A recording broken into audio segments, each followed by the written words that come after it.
Hear, O Israel, the Lord our God, the Lord is one. You must love the Lord your God with all your heart, with all your soul, and with all your might. Take to heart these words with which I charge you this day. Impress them upon your children. Recite them when you stay at home and when you are away, when you lie down and when you get up. Bind them as a sign on your hand, and let them serve as a symbol on your forehead. Inscribe them on the doorposts of your house and on your gates.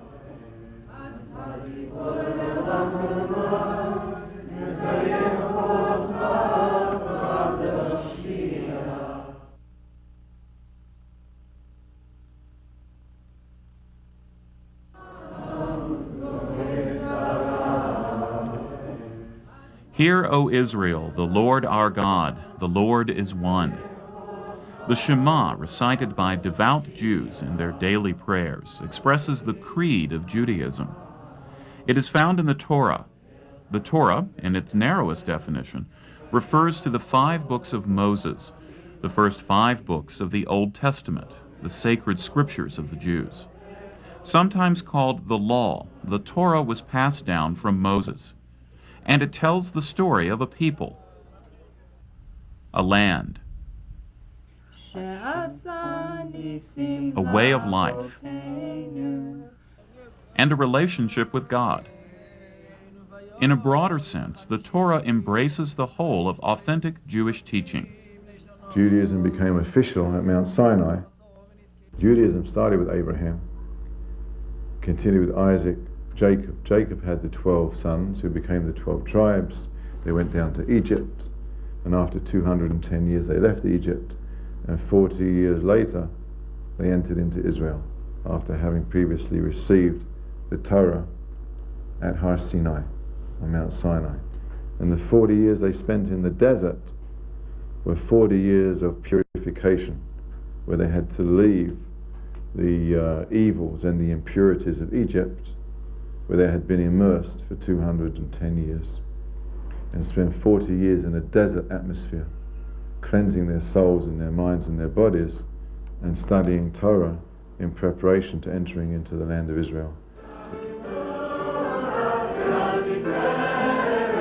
The Torah is one of the 4 cornerstones of Jewish faith. It is a living law handed down from God to Moses on Mount Sinai, and passes onward from generation to generation. Western culture views humility as being a put-down.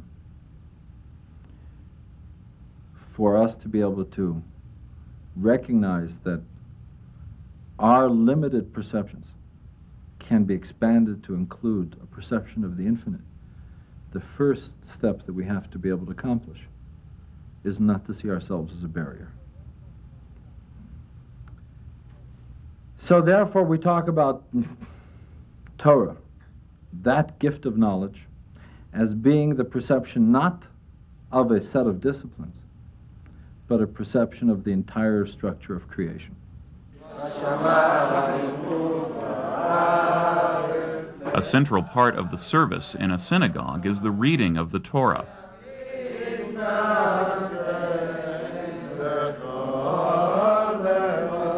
The scroll is first paraded around the room so that the congregation can see, touch, and kiss it.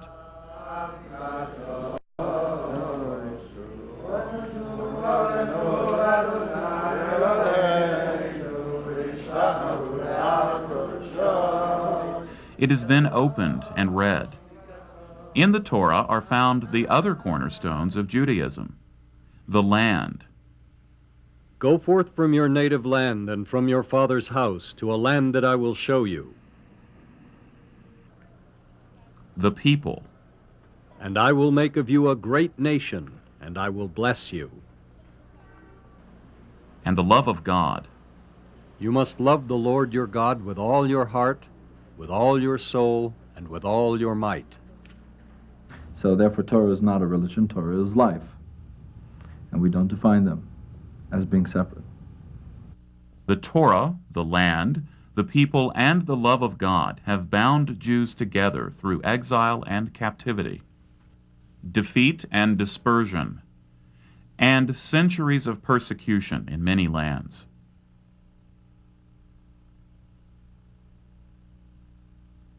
The Holocaust occurred during the Second World War, when millions were held captive and murdered because they were Jews.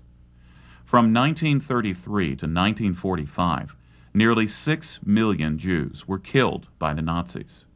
Evil achieves its purpose by our perceiving through it or overcoming the challenge.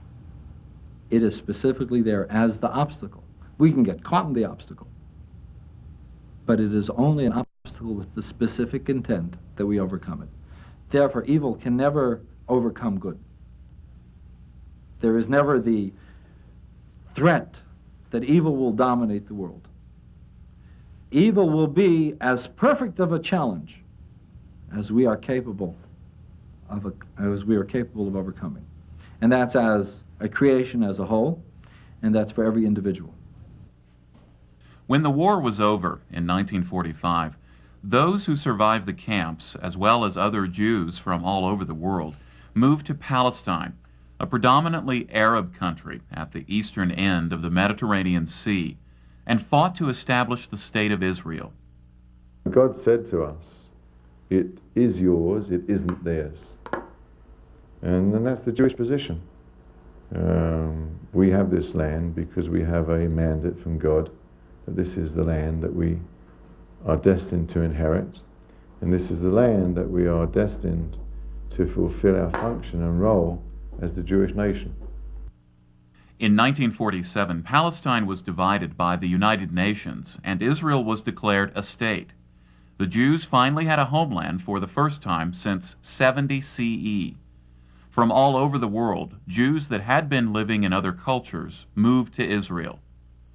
What the Jews found when they arrived in Israel was a desert land with a very limited capacity for agriculture. A few collective farms called kibbutzim had been established by early settlers, and these were used as models for a great many others. By working together toward the common goal of making the country self-sustaining and with limitless human energy and resourcefulness, the Jews made the desert bloom. They developed new agricultural technologies and communities where all shared equally the responsibilities and rewards. Today, these communities continue to provide Israel with much of its agricultural produce and provide a powerful bond with the land for their residents.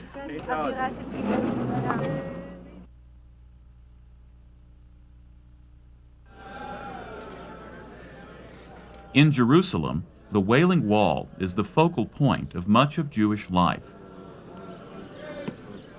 This is the only remaining part of the temple complex, which dates back to the days of Solomon and was destroyed twice, the last time in 70 CE, almost 2,000 years ago. The Jews believe the Messiah will appear here to bring peace and harmony to the world. And at that time, the temple will be rebuilt as a house of prayer for all the people on earth. In Judaism is found the roots of two of the other world's major religions, Christianity and Islam. Jesus grew up as a Jew in Palestine. He worshiped in the synagogue and followed a radical Jewish leader, John the Baptist. Jesus emphasized mercy and compassion and encouraged his followers to adhere to the high moral and ethical standards that are the foundation of both Judaism and Christianity.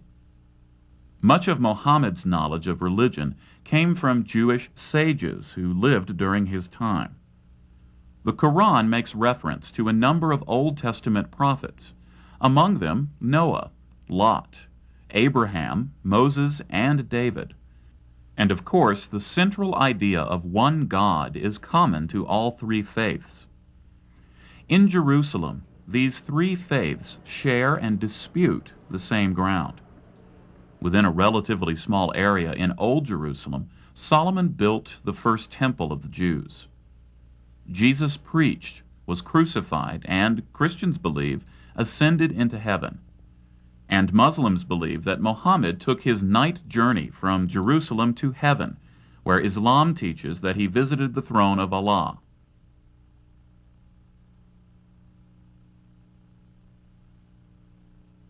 In the Torah is found the basis for the major rituals and festivals of Judaism. The Sabbath, from sunset on Friday through sunset on Saturday, is one of the most important of all holy days. Remember the Sabbath day to keep it holy. But there are three practical commandments which are absolutely essential to fulfill a basic Jewish life. And those are family purity, kashrut, the dietary laws, and Shabbos, Shabbat.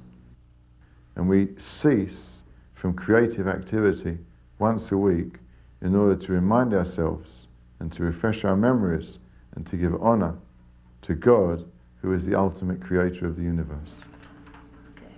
The Shekhinah is in some ways the feminine aspect of God.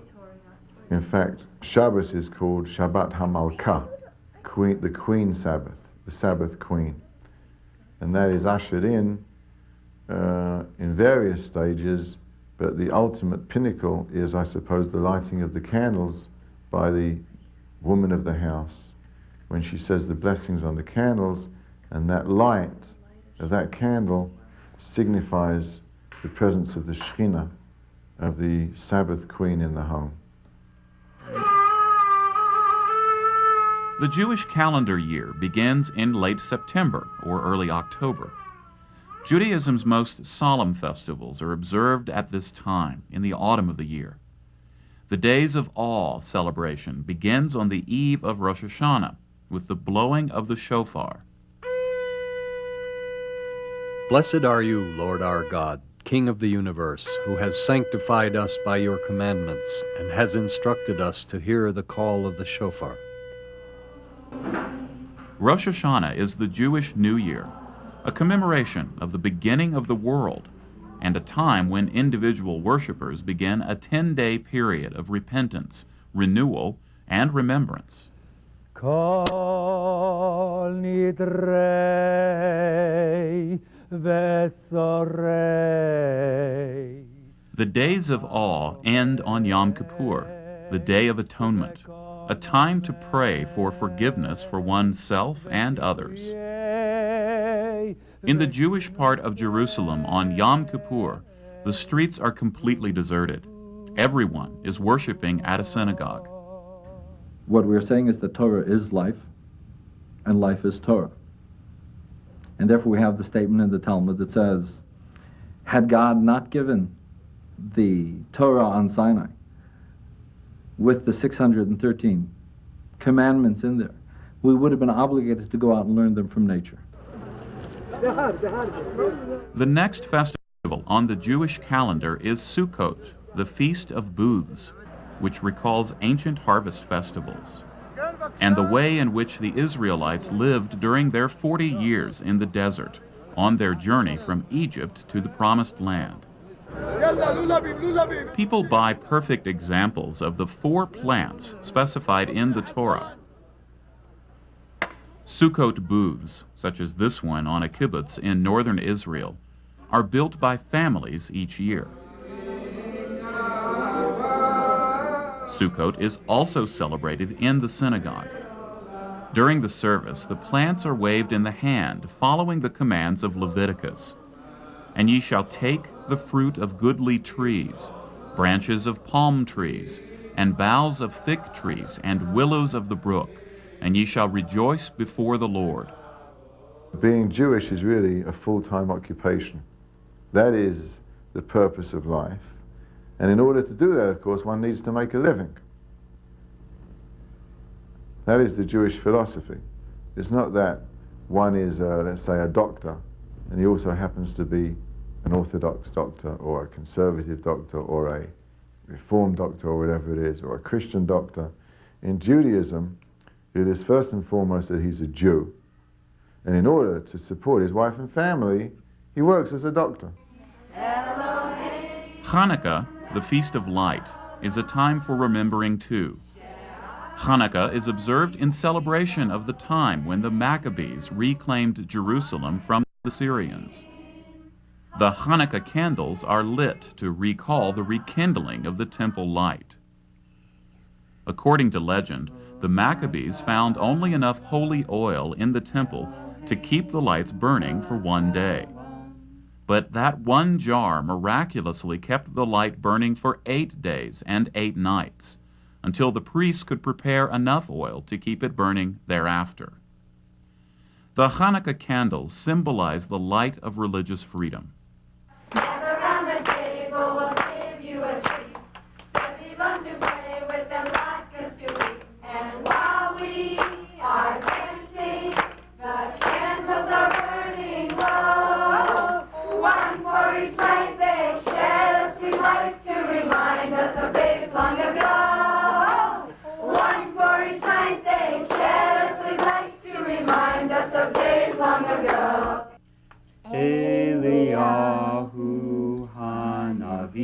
The exodus from bondage in Egypt is also celebrated on Pesach, or Passover, a time for remembering. Why is this night different from all other nights?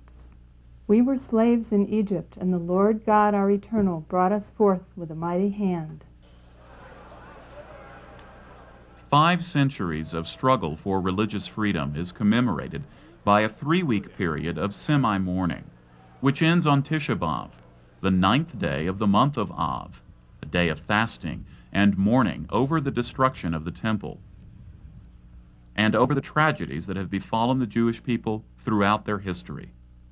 God, therefore, doesn't cause evil, doesn't cause tragedy to happen. We as mankind do. We are the ones who are the fluctuating variable.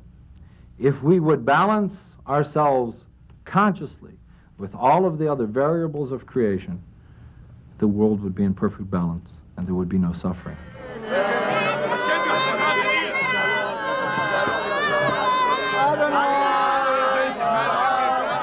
At the age of 13, Jewish young people accept the duties, obligations, and privileges of an adult Jew.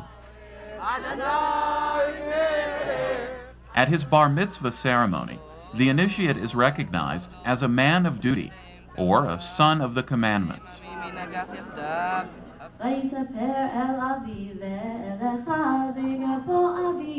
A young woman celebrates the bat mitzvah and becomes a daughter of the commandments to introduce her into the adult community.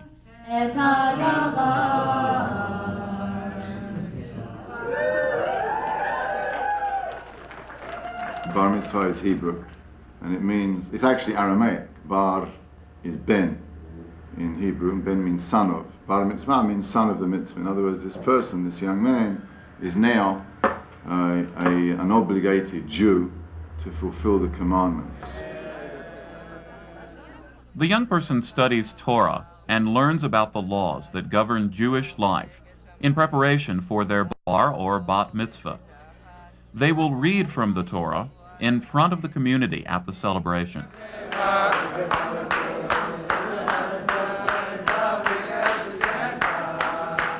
In addition to its serious side, the bar mitzvah or bat mitzvah is a joyous family occasion and a time for congratulations and gift giving. For it is the beginning of adulthood and full membership in an ancient faith that began more than 5,000 years ago.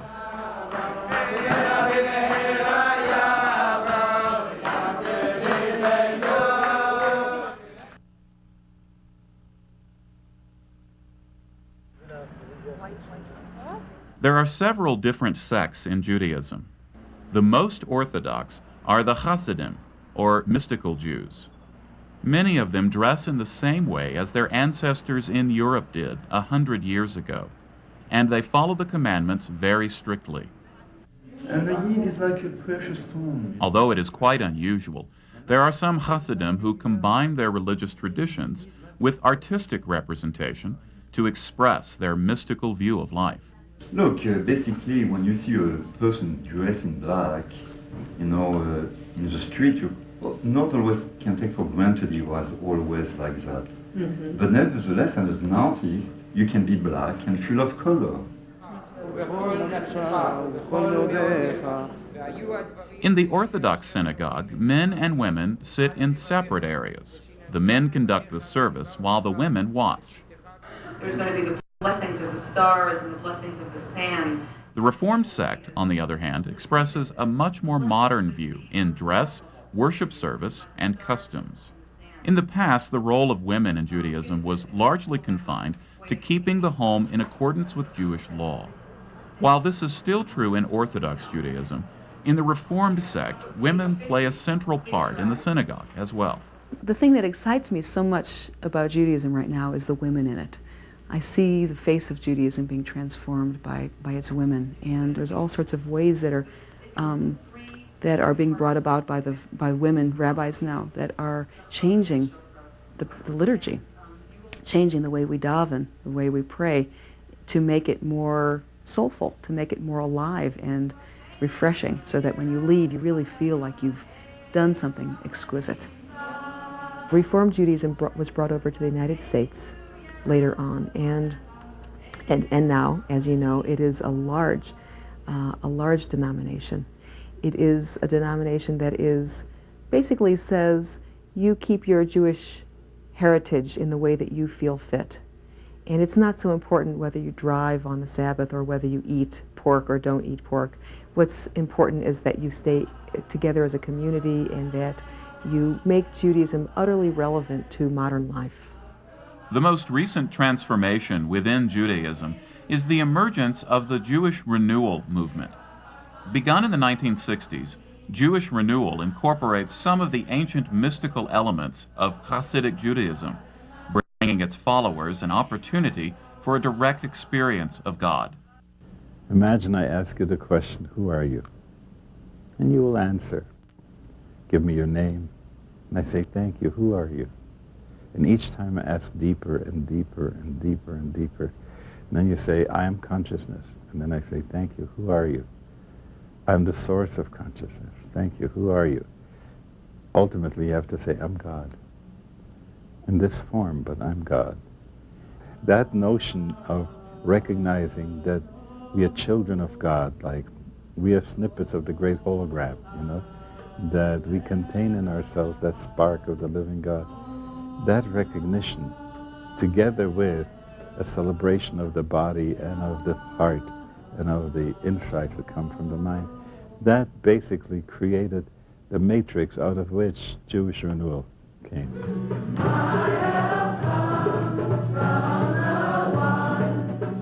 We do a lot of singing and dancing because when the body is awakened and the heart wakes up too, then the heart wants to express itself. And all of us, if we get an opportunity to dance when we aren't watched by other people, everyone is a ballet dancer, you know? Other elements are an openness to the wisdom of other religious traditions, such as Buddhism and Sufism, equality of women and men in shaping the future of Judaism, and a concern for healing the environment. This movement emphasizes a joyful approach to religion and spirituality with chanting, dance, and meditation, as well as traditional prayer and study of Torah.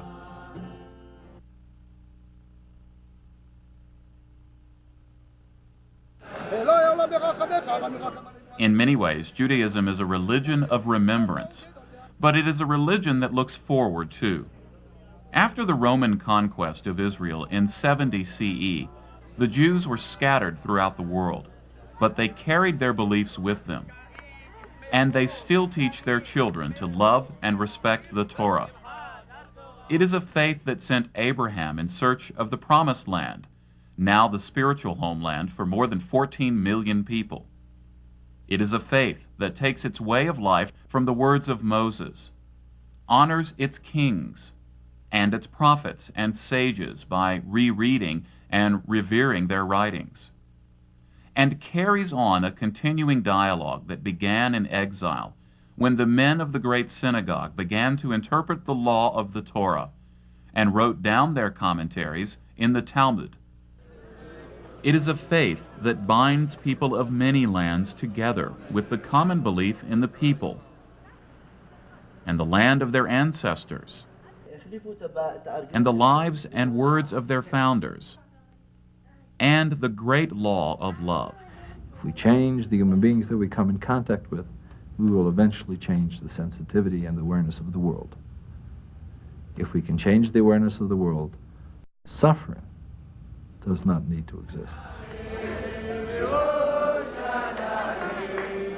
Hear, O Israel, the Lord our God, the Lord is one.